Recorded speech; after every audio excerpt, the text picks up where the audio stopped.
There's a man buried in Australia whose name we still don't know. Not because no one tried to find it, but because someone made sure we never would. Welcome back, Night Souls. This is the Midnight Candles, Episode 9, and tonight I'm telling you the story of that man, what he had in his pocket when he died, and the woman who knew exactly who he was, but never told anyone. Headphones on, lights off, and please, don't look away. So, before I tell you who this man was, or at least who people think he was, I want you to picture something. You're walking along a beach in Australia. It's the morning of December 1st, 1948. The sun is already up. People are out enjoying the day. Nothing feels unusual. Then you notice a man. He's sitting against the sea wall, looking out toward the ocean. From where you're standing, he just looks tired, like he closed his eyes for a minute and drifted off. So you keep walking.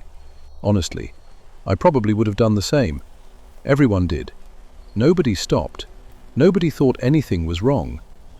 Until someone finally walked over and realized the man wasn't asleep. He was dead. Now, if this had simply been the story of a man dying alone on a beach, we probably wouldn't be talking about him almost 80 years later. But that's not what happened.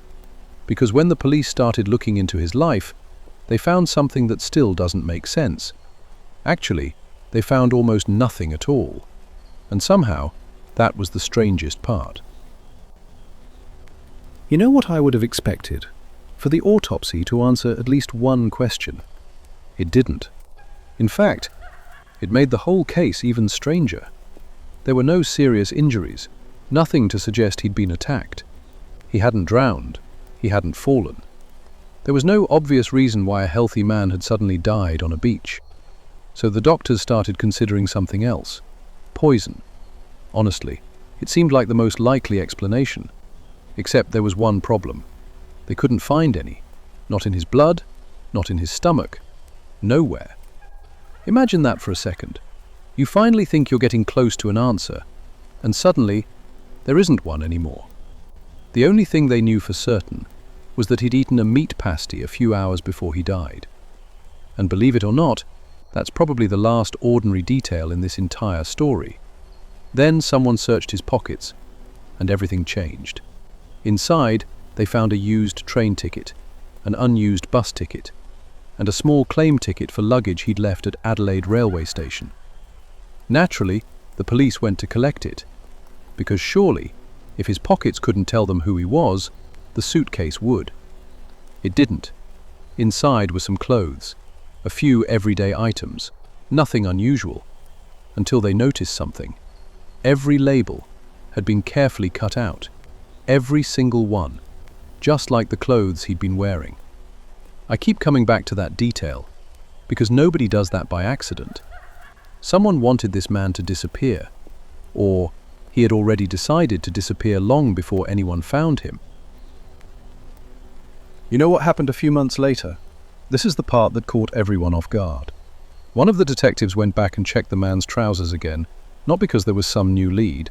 He just wanted to make sure they hadn't missed anything. And it's a good thing he did, because hidden inside the waistband, there was this tiny little pocket. Seriously, you could have looked at those trousers 10 times and never noticed it. Inside was a small piece of paper, rolled up, really tightly. So he opened it, and all it said was, Tamam Shud. That's it. No explanation, just those 2 words. At first nobody knew what they meant. Then someone realized they'd been torn out of a book, an old book of Persian poetry called The Rubaiyat of Omar Khayyam. The words were right at the very end, literally the last words in the whole book. They are ended, or it is finished. And I don't know why, but that really gets me. Because somebody had to cut those words out, fold them, hide them in a pocket that almost nobody would ever find, and then carry them around, for who knows how long. I mean, why? If you're trying to disappear, why keep that? Was it meant for him? Was it meant for someone else? The police had the exact same questions, so they went public. They basically said, Does anyone have a copy of this book with the last page missing? And then, Someone called. He said he'd found a copy in the back seat of his car, just lying there. He didn't know how it got there. He didn't even think it mattered, until he heard about the man on Somerton Beach. And this is where the story should have started making sense. Instead, it somehow became even stranger, because inside that book, they found something that nobody has ever managed to explain. Eventually, the phone number led the police to a woman. She lived just a few minutes from Somerton Beach. For years, nobody even knew her real name. People just called her Justin. Now, if I'd been one of the detectives, this is probably the moment I'd have thought, all right, maybe we're finally getting somewhere. Because up until then, they didn't have a single person who could connect this man to the real world. Now they did. So, they went to see her. They showed her a plaster cast of the man's face. Not a photograph, an actual cast. She looked at it for a few seconds, handed it back, and said she'd never seen him before. That was it. Case closed, right? Well, not exactly. Because one of the detectives who was there said something years later that I've never been able to get out of my head. He said she stayed calm, but only just. It was almost like she'd seen a ghost. Not enough for anyone to prove she was lying, just enough to make him wonder. She never changed her story. She kept saying she didn't know the man. But she did remember something else. Years earlier, she'd given a copy of the Rubaiyat of Omar Khayyam to someone she'd known during the war. She never explained who he was. She never said whether it was the same man. And nobody could make her talk about it again. That's what gets me. Not because I think she was hiding some incredible secret. Maybe she was. Maybe she wasn't. But imagine being that detective. You're sitting across from what might be the only person alive who knows who this man is. And all you get is, I don't know him. Sometimes, I wonder if that was the moment this mystery became impossible to solve. Because clues can disappear. Evidence can disappear. But once a person decides they're never going to tell you the truth, there isn't much you can do. And if Justin really did know who he was, then she carried his name with her for the rest of her life. And she never gave it back. For a long time, that was it. The case just stopped. The man still didn't have a name. Nobody knew where he'd come from. Nobody knew why he'd died. And those two words, Tamam Shud, were still just as mysterious as the day they were found.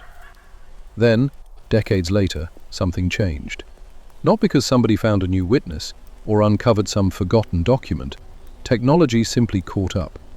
Researchers were finally able to look at the case in a way detectives in 1948 never could. They started looking at DNA, and that's when people went back to someone we'd already met. Justin, the woman who said she'd never seen the man before. She had a son named Robin. Now, I want to be fair here. What I'm about to tell you isn't officially proven, but it's one of the reasons this case feels so different today. Robin had a few physical traits that are incredibly rare. Things like a very unusual ear shape and a rare dental condition. On their own, they don't really prove anything. But then researchers looked at the Somerton Man, and they found the same traits. Not just one, several of them. Suddenly, that old interview with Justin didn't feel quite the same anymore. Because if the modern DNA research is pointing in the right direction, there's a real chance the man found on that beach wasn't a stranger at all. He may have been Robin's father. I always come back to that moment. The detective places the plaster cast on the table. Justin looks at it. She says she doesn't know him. Maybe that was the truth. Maybe it wasn't. We honestly don't know. But if she did recognize him, then, for a few seconds, the only person who could have given that man his name was sitting in front of the police. And when she walked out of that room, his name walked out with her. By now, the case had taken on a life of its own. The police had a dead man with no name, a suitcase full of clothes with every label removed, a scrap of paper that led to a rare book, and a woman who might have known more than she ever admitted. That's when the theories really started. Some people were convinced he had to be a spy. To be fair, you can see why.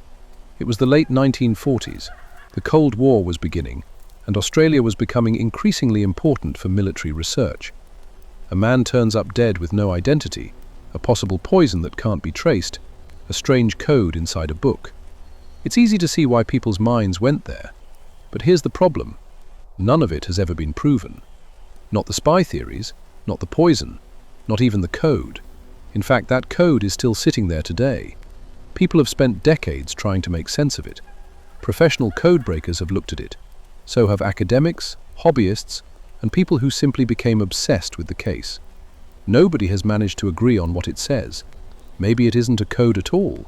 Maybe it's just a few notes that only made sense to the person who wrote them. And if that's true, then the only person who could have explained it died on Somerton Beach. That's the frustrating thing about this case. Every time it feels like you're getting close, something slips through your fingers. You find the book, but it raises more questions. You find the woman, but she won't talk. You find the code, but nobody can read it. It's like the whole story keeps taking one step backwards every time it takes one forward. I've read a lot of unsolved cases over the years. Some stay with you because they're frightening, some because they're violent. This one is different, because at the end of it all, we're still talking about a man whose name we don't know. Think about how strange that is. Someone, somewhere, raised him. He had a birthday. He had a voice. He probably had people who cared about him. And yet, somehow, history remembers him as the Somerton Man. Not by his name, not by who he was, just by the place where he died. Maybe one day someone will finally connect all the pieces. Maybe they'll find the name that's been missing all these years. Or maybe they won't. Either way, I don't think this story was ever really about secret codes or spy theories. I think it's about what happens when a person slowly disappears, not just from the world, but from memory. Because once nobody remembers your name, it's almost as if you were never here at all. And somehow, I think that's the saddest mystery of them all. So, that's where we'll leave him. A man without a name, a code nobody can read, and two words that still haven't found an ending. If this story stayed with you, I'd love to know what you think really happened. I'll be reading the comments. And if you enjoy mysteries like this, you're always welcome back. This is the Midnight Candles. The candle is still burning. Sleep well, night souls.